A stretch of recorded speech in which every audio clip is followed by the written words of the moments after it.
Hello friend, this is me, your host. Welcome back to our channel. I hope you all are well and doing great. So today I am back with another video to give a review on another book, which is Too Hot to Handle. This is by Portia. It is all about this towel big enough for the both of us.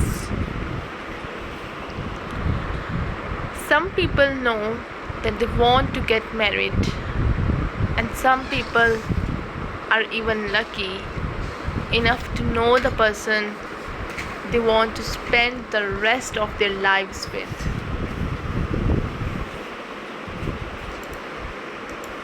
Some are dead certain that marriage isn't for them. And then you have the people in the middle, the ones who are unsure.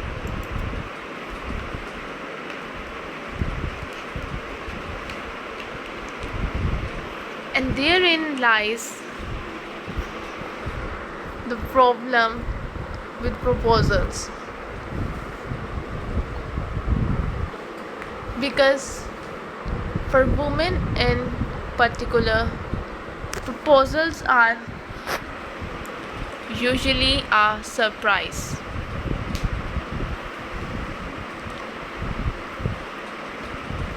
I often wonder how many men pop the question out of the blue. You would think most men would sound a woman out, make sure it was what she wanted,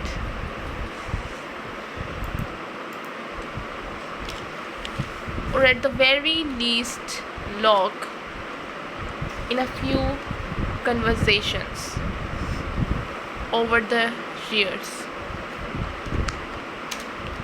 so that everyone knows what everyone wants for the rest of their lives. I get it. Most men want it to be this big surprise, but it sometimes literally keeps me up at night wondering how many men get shot down in public places for all to see when a woman says no, or even worse, how many women say yes because they are in front of an audience only to regret it later. I suppose in all of the chaos, the proposal itself is probably the best way, or the first step at least, to figure out if the person asking you is a person you should spend the rest of your life with. Hear me out. Some people go all out with their proposals. It's a whole choreographed thing. Flash mobs, firework displays, brass bands literally chilling on the top of a mountain in the Swiss Alps. waiting for the right moment to pop out from their hiding place.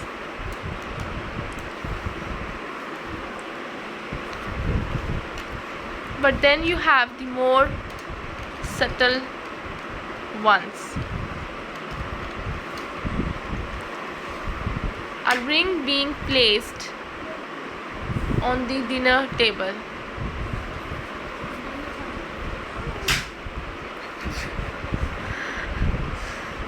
A private walk somewhere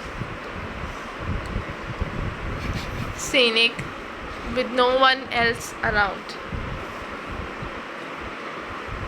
For some people,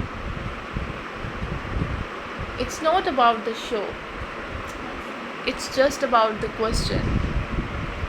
And every woman will have her preference. Every woman will have her preference.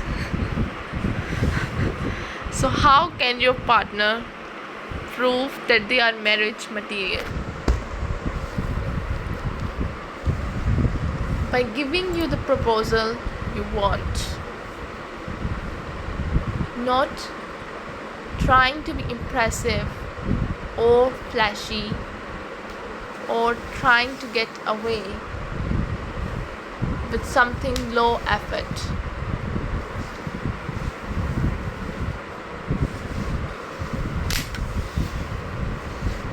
Your man should know that what you want,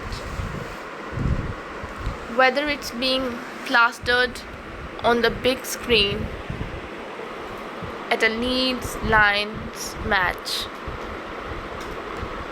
while their mascot rappels into their stadium to Abba's I do, I do, I do, I do, I do. Or it's just a quiet moment over a breakfast in bed where you realize there is something twinkling in the light.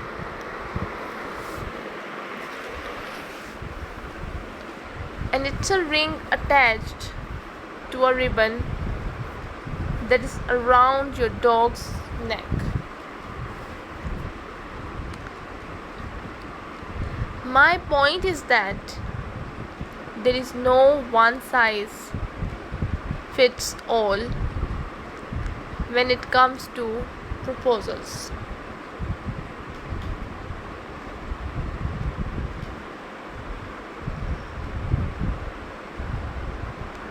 That said, this one looks pretty perfect to me.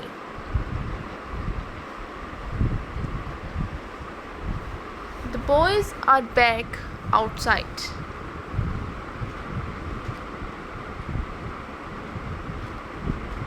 Sitting around the fire pit,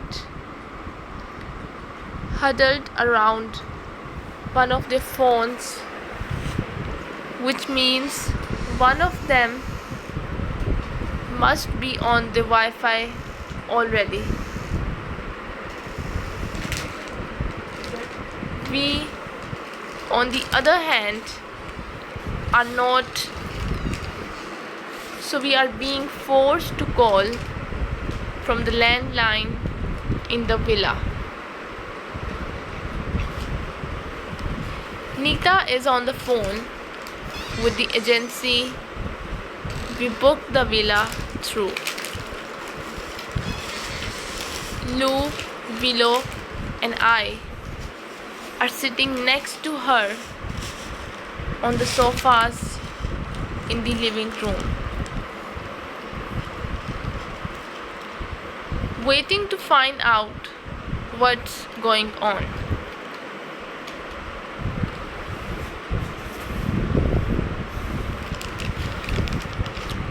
I feel like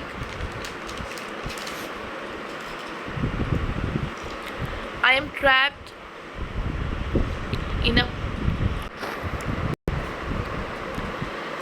I feel like I am trapped in a pressure cooker and not just because it's boiling in here. The room is pretty much silent, other than the occasional sharp intake of breath.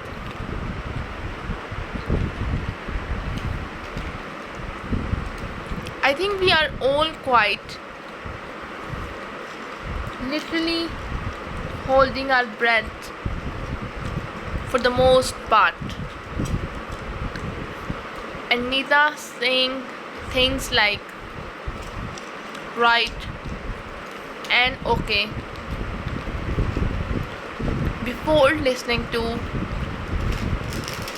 what the person on the line has to say. Nita's face is giving nothing away. But I don't think that's bad news. That's good news.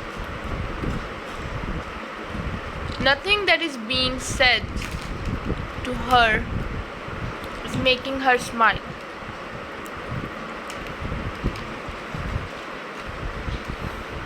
Nor is it making her show any signs of relief.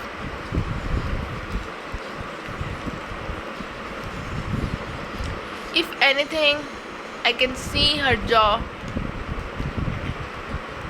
getting tighter. I hope Lou hasn't noticed.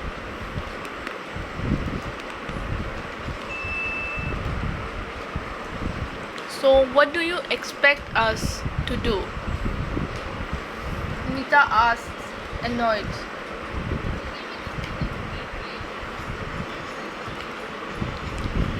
Yup, this isn't going to be good news.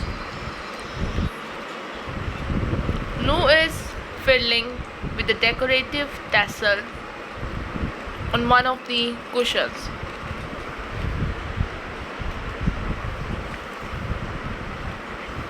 She always fidgets when she is worried.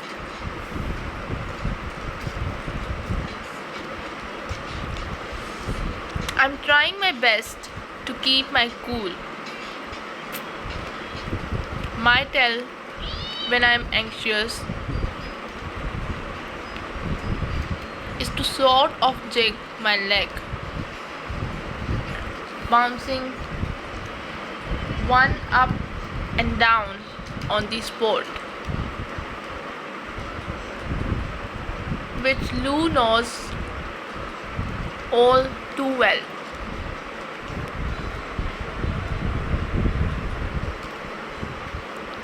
So I'm desperately trying to keep my legs still.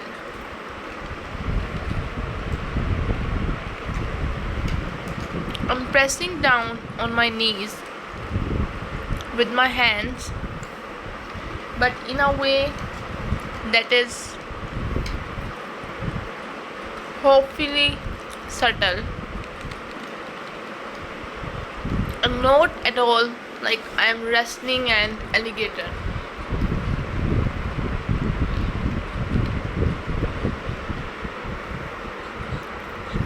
Well, how is that fair?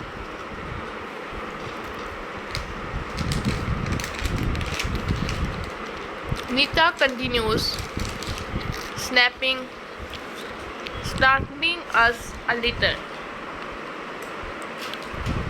I want to say it's her voice that made us jump, but to be honest, I think it's her words. Those don't sound like the words of someone who is happy with the response. Right? Well, we'll have to consider that, Nita says. But you'll be hearing from our lawyer. She hangs up and folds her arms in a straw, flopping back against the sofa.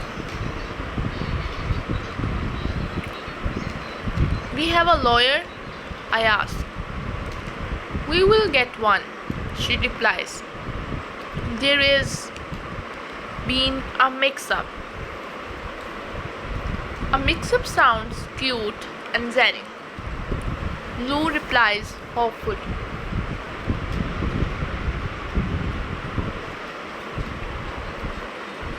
Then there's been a fuck-up. Nita corrects herself. From what I can gather, this villa belonged to a man who recently passed away. He left it to his son and his daughter, who seemed to be at odds over the running of the place. So they have somehow both let it out early.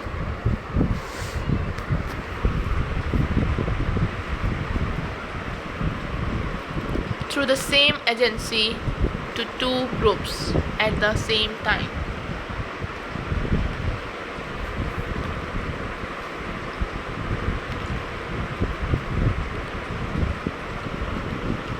Us and the boys. What? Willow replies. Can they do that? Obviously not, Nita says. But they have. So we are here and they are here. And the sort of good news is that we are all getting refunds. And that the villa is free for the next 2 weeks. But the bad news is that we are going to have to decide who gets to stay here.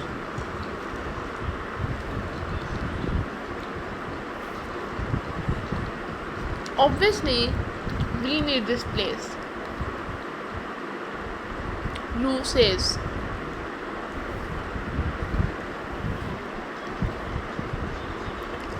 Clearly very, very anxious and feeling totally hopeless about it all now. My wedding, we can figure it out, I tell her. Nita chews her lips for a moment.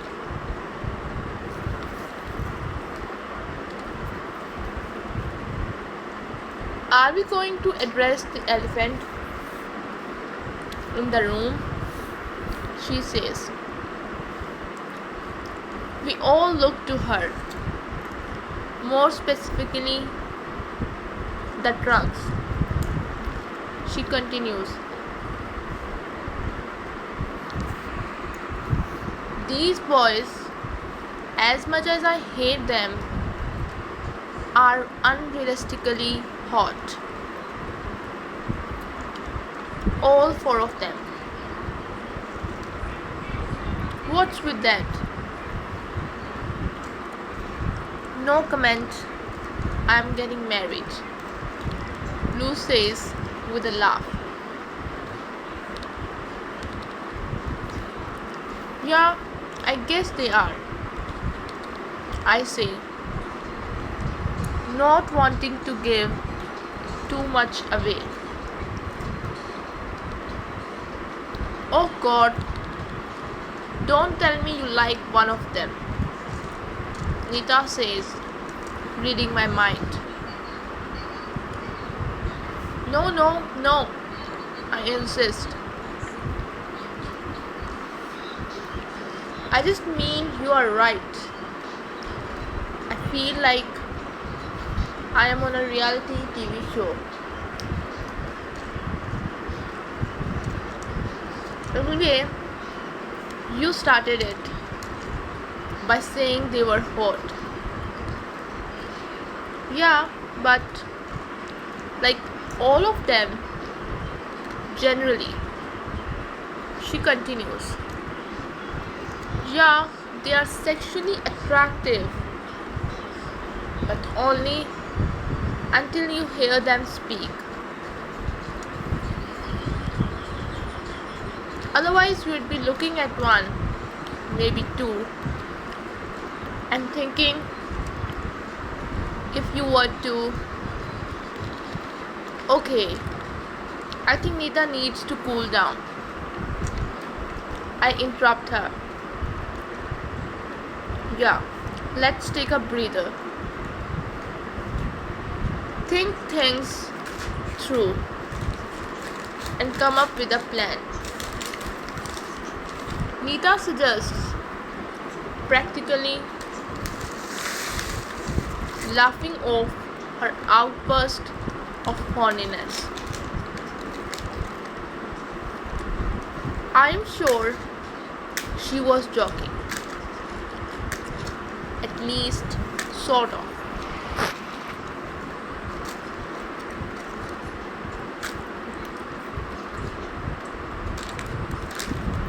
I am starving, Willow adds. And I'm guessing all the food belongs to that lot.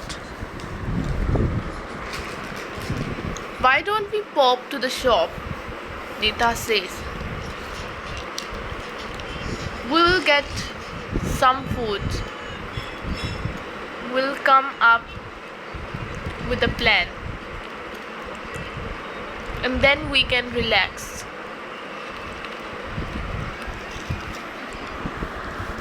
This is just a stumbling block, just a delay on the road to paradise.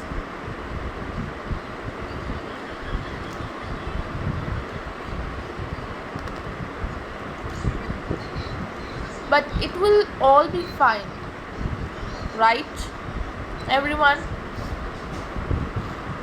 Nita says, shooting me a look that implores me to agree with her.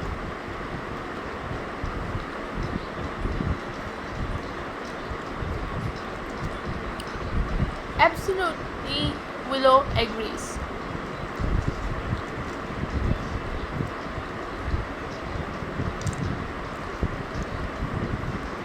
What do you think, Molly? Lou asked me. Is it really going to be okay?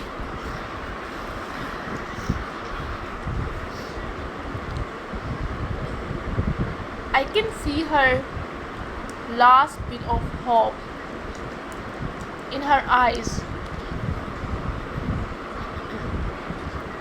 as they stare at me, big and round.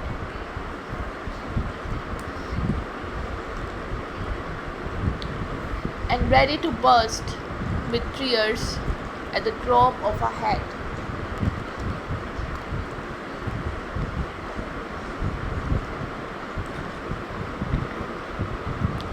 It will be fine, I tell her.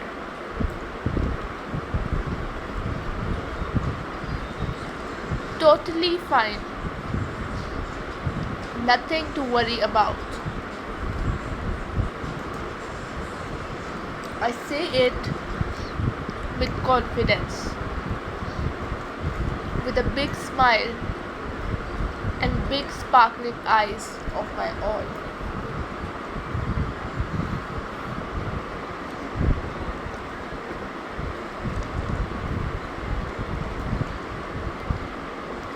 Well,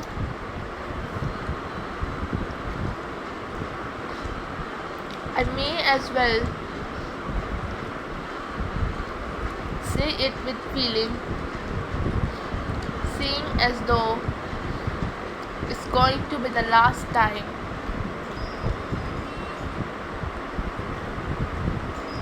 I can say it with a straight face.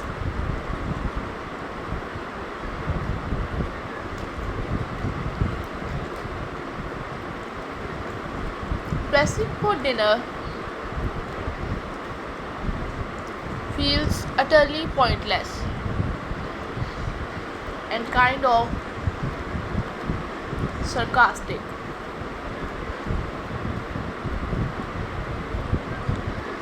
When dinner consists of crackers, crisps, and tinned olives, but here I am, decked out in my going out dress for a night in.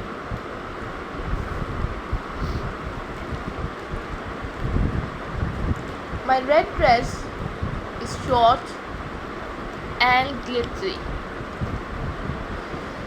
and my heels are high, the kind that would be suited for a trendy bar or a club.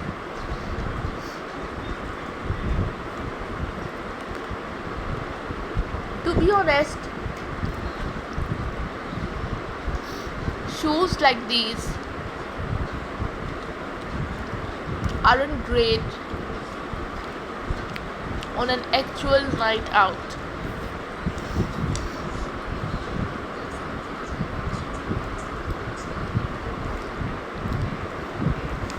Because they always leave you with burning, aching feet. At least here I can just kick them off.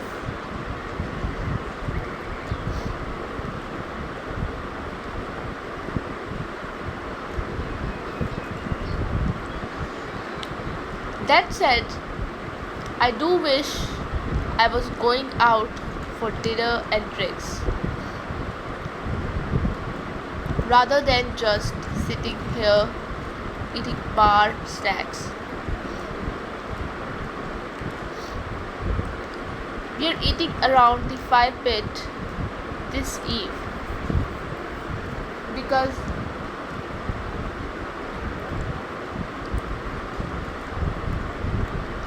well, it's that or the bedroom.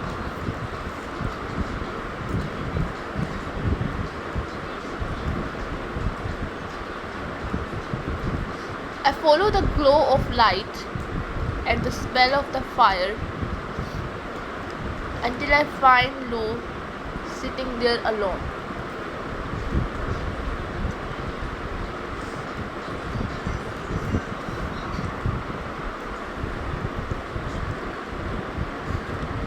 Well, look at you.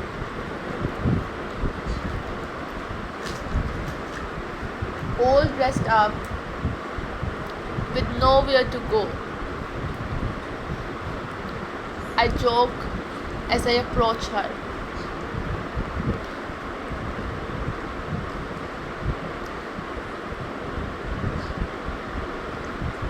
She's wearing a green dress, one that she bought and then customized herself. Lou loves swing with silver sequins that reflect the flames in front of her.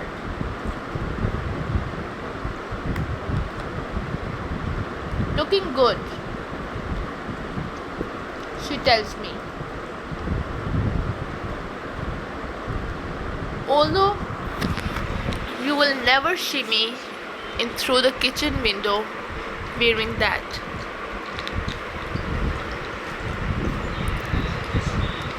Then I guess espionage, breaking and entering, and theft are off the menu tonight. I reply, feigning disappointment.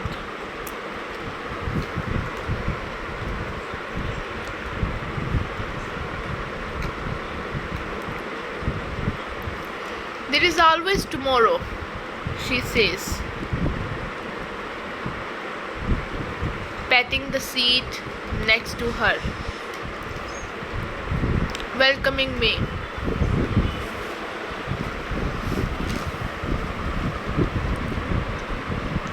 And truly, why not look fancy when you are eating olives from a tin? I reply, well, exactly. She agrees.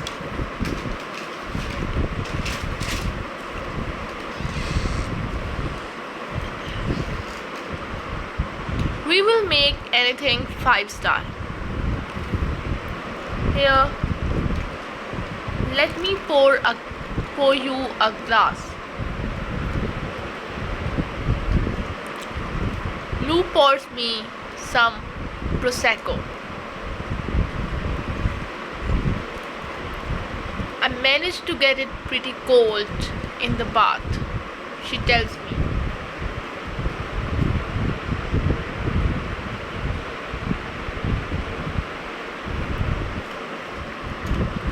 Delightful, I say with a laugh. Thank you.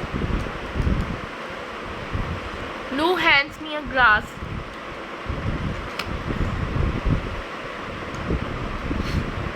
of bouncing bubbles.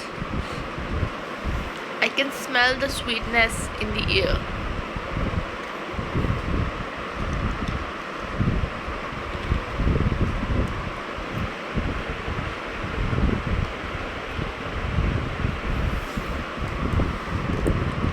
To whatever this is, Lou says, making the toast. To whatever this is, I agree, clinking my glass with hers.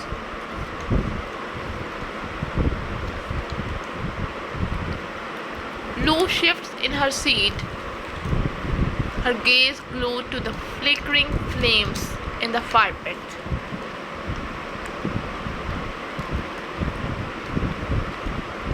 There is a tension in her smile that makes me wonder if she's got something on her mind. More than just, this entire shit show. You doing okay? I ask, giving her a nudge with my elbow, keeping my tone light.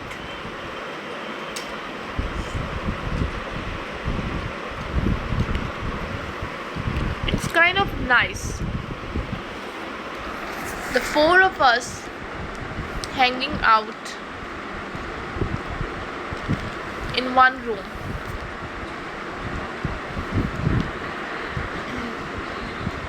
It's still got that girly sleepover vibe.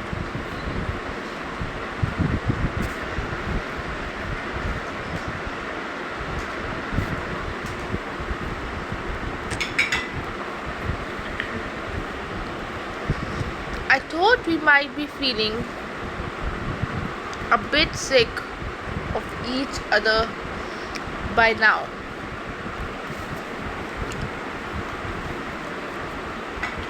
Well, not sick of each other.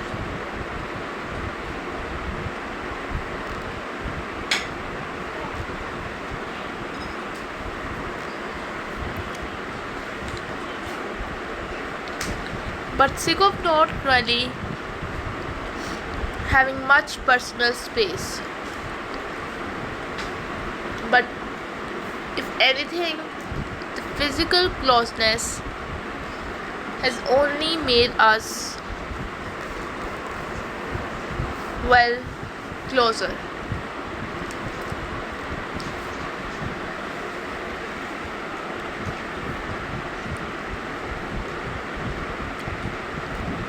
Are you really not nervous? Nita asked Lou. Um, Not really, she replies. I'd be breaking it, Nita replies.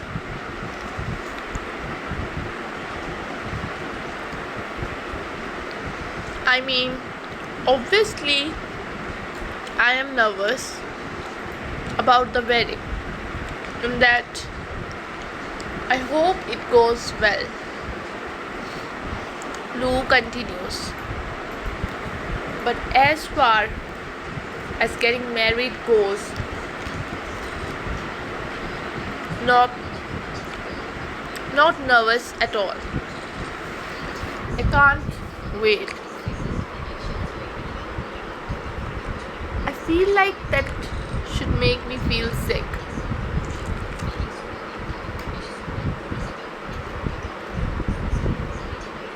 But I'm so happy for you, Rita tells her, scrunching up her face anyway. Yeah, you and Alice are perfect for each other.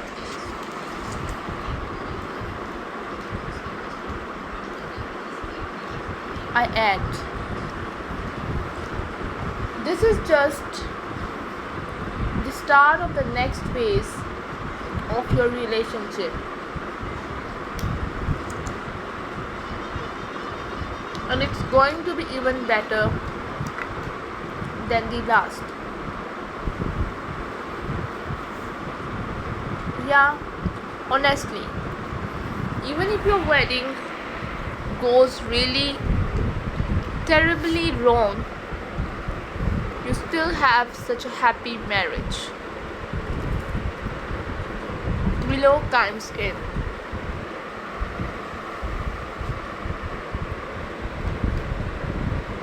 We all stare at her. What she says, furrowing her brow. A knock on the door snaps us from our conversation. I nominate myself to answer it.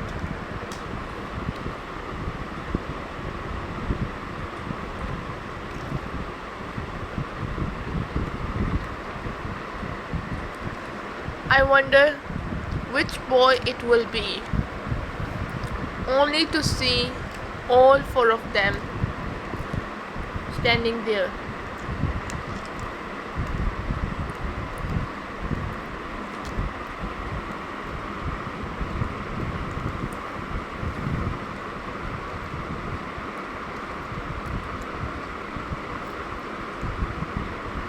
The first thing I notice, well, the second, after how good Travis is looking today, is that Harry's shirt clings to him with the unmistakable dampness of someone who's been playing football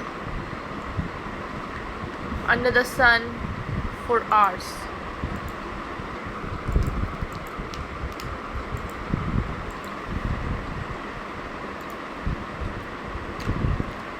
It probably stink of sweat, were it not for the fact that they all reek of chlorine.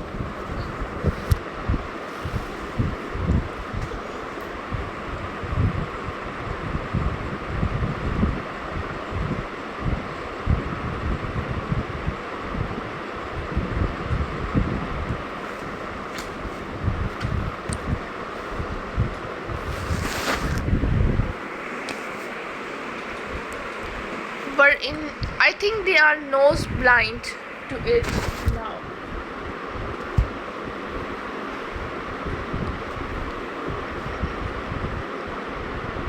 They have just accepted it, and now their nose cancels it out for them. We can still smell it though, big time.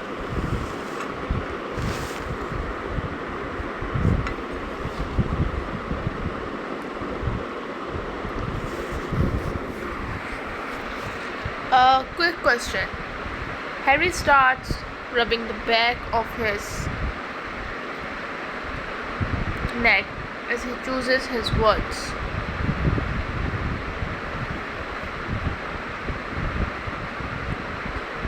Do you have an iron?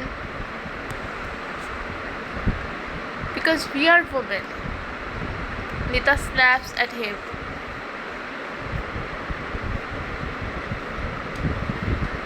Travis steps forward. No, nothing like that, he insists. I said in the listing that the villa had one.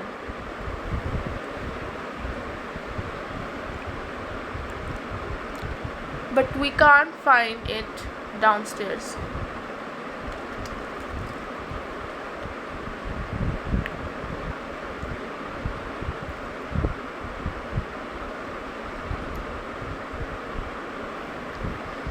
We are trying on our suits for the wedding. The first thing we noticed is that the shirts are a little creased.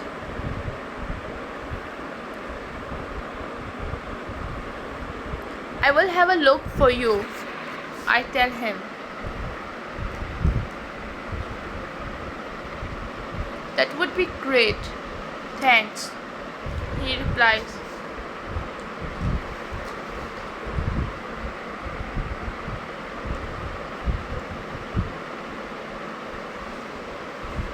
You can see the gratitude in his smile. It's warm and genuine.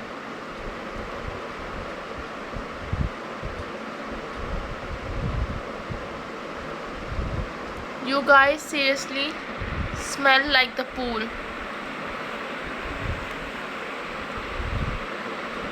Mino tells them bluntly.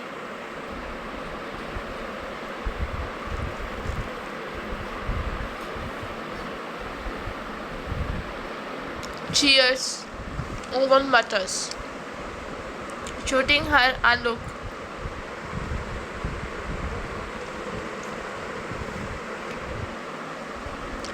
Look, you don't want to try on your wedding outfits. If there is a chance they might end up smelling like chlorine.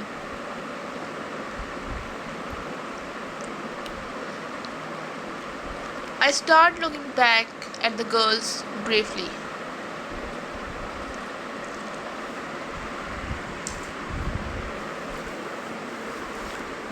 Giving them a look. Nita nods in approval.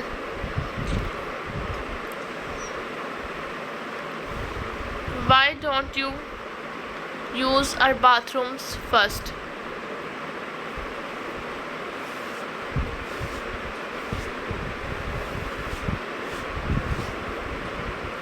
Really? Travis replies. Yeah, absolutely, I tell him.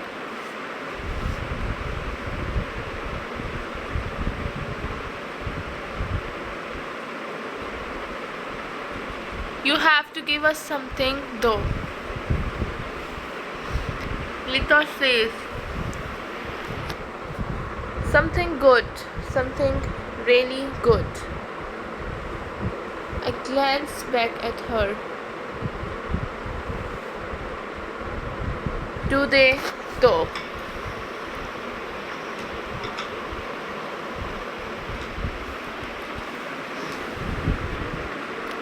What's really good?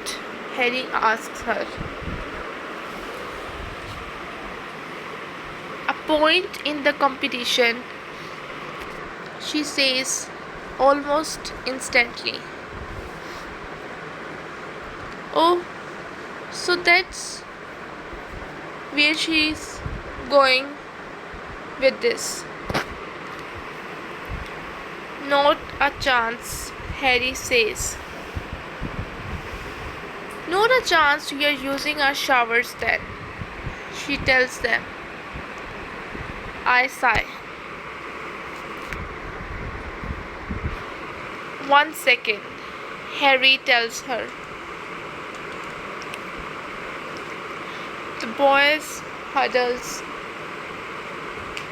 in the hallway, whispering together. Finally, they join us again.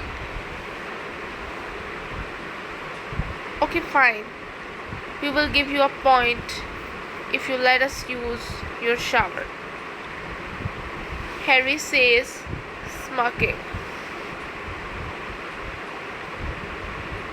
Deal, Nita says.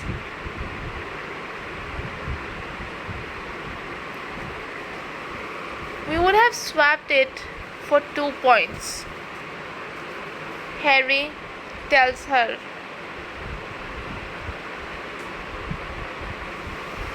Trying to wipe the smile from her face.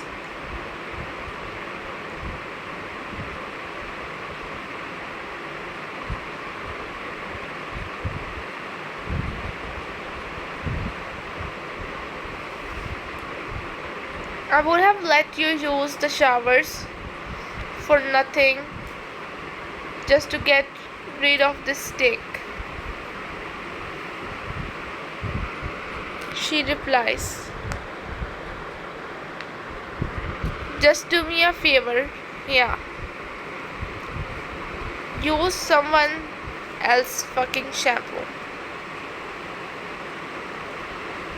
The boys just laugh. Still no admission of guilt, but I think we all know.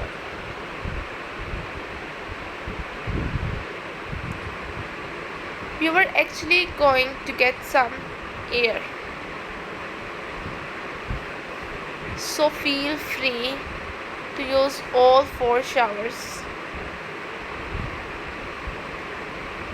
I tell them. You don't have to take turns in one.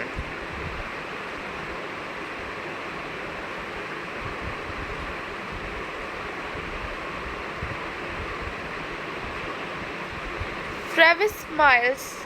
I can tell he appreciates my more amicable approach.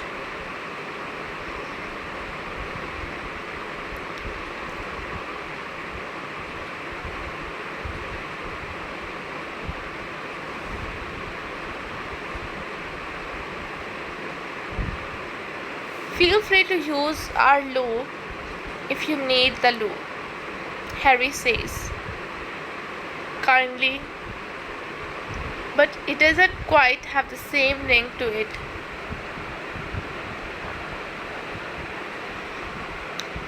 The boys head off to get their things, so we make a move to head downstairs.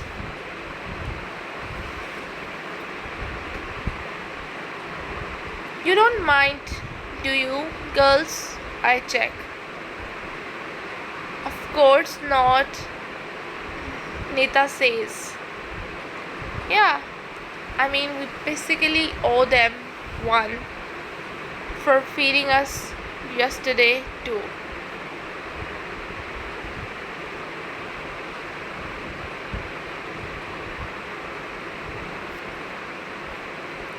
Yeah, I mean, we basically owe them one for feeding us yesterday too, Lou adds. And they really do stink, Willow says. I was going to suggest we turn the hose to them. If there is one, just to try and blast the smell away. I guess this is nicer. Or yeah, just a bit.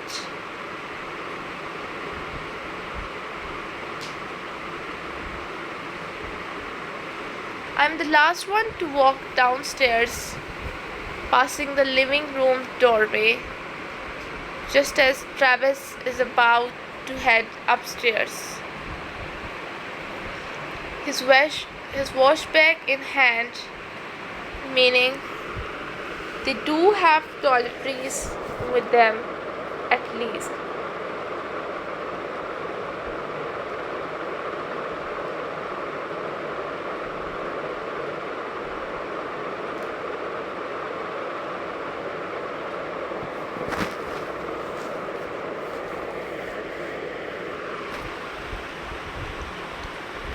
I am guessing using Nita's shampoo was a tactical maneuver to try not to get caught.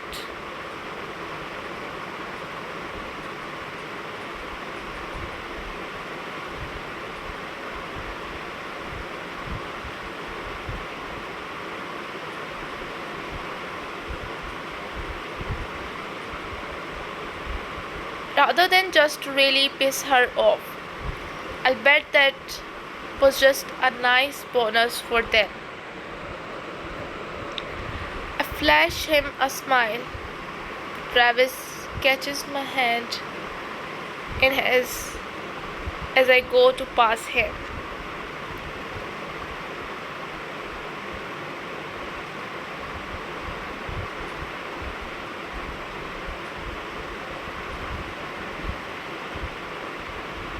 It doesn't matter how prepared you are for a wedding.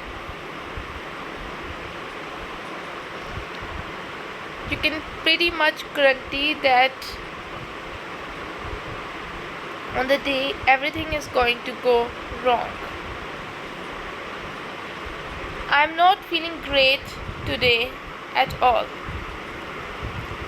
Well, after my big shock yesterday, I have found it impossible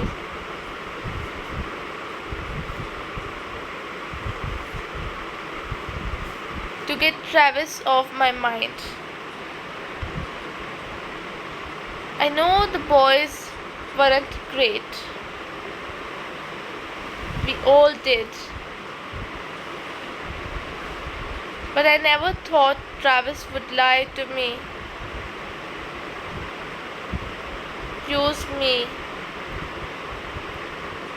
and see me kicked out of the villa too.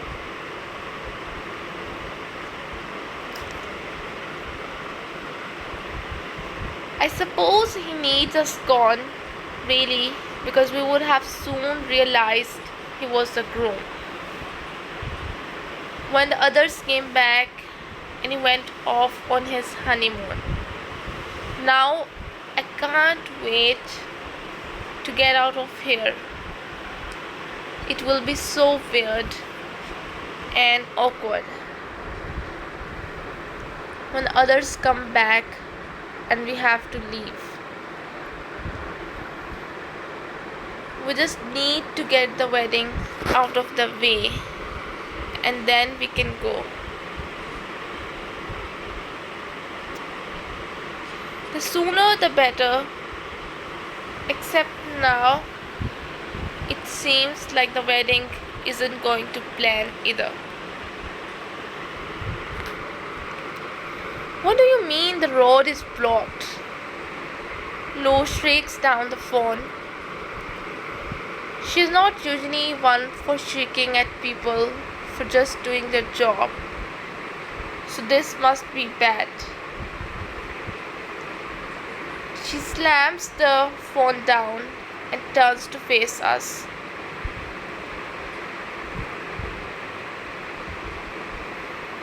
The taxi can't make it, she tells us. There has been some kind of accident on the road, blocking cars from passing.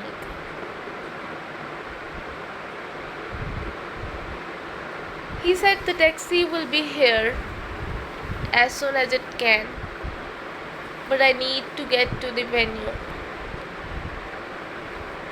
My hair takes ages, my makeup, what I'm going to do.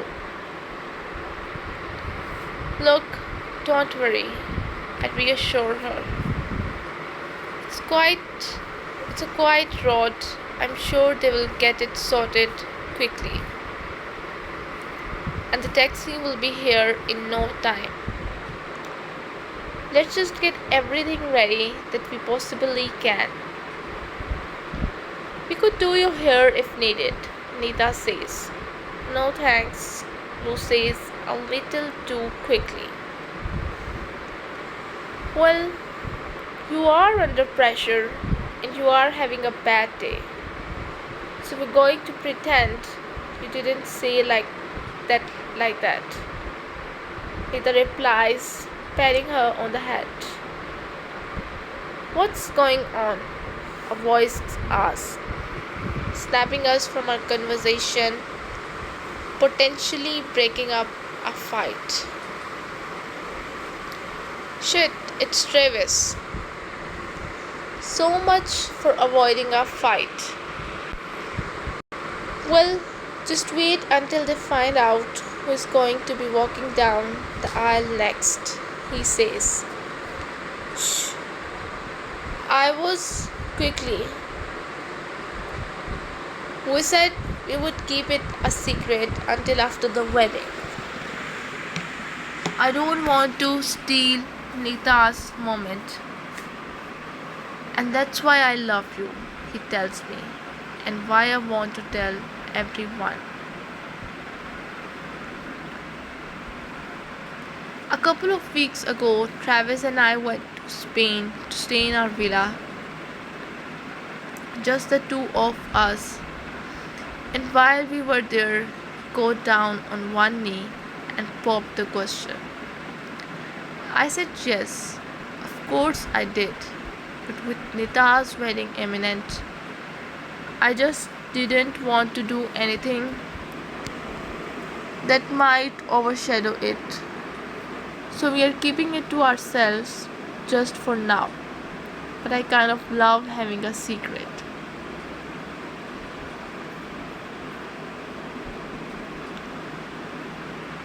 As Harry and Nita kissed, cheers and applause, Travis reaches for my hand, threading his fingers through mine. I glance at him, my heart pounding in my chest, in that way it always does when he looks at me like that. I hope that never wears off. I love you, he tells me. I love you too, I reply. It's funny how things work out sometimes. Before we went to Spain, my life was a mess of all the things I didn't have. It was my lack of hope that was the most demoralizing. And when you don't have hope, it's impossible to imagine finding it again. So this is all we have from this book. I hope you guys liked it. And if you did, don't forget to press the like button. So I'll be back with another video. Till then, just take care and goodbye.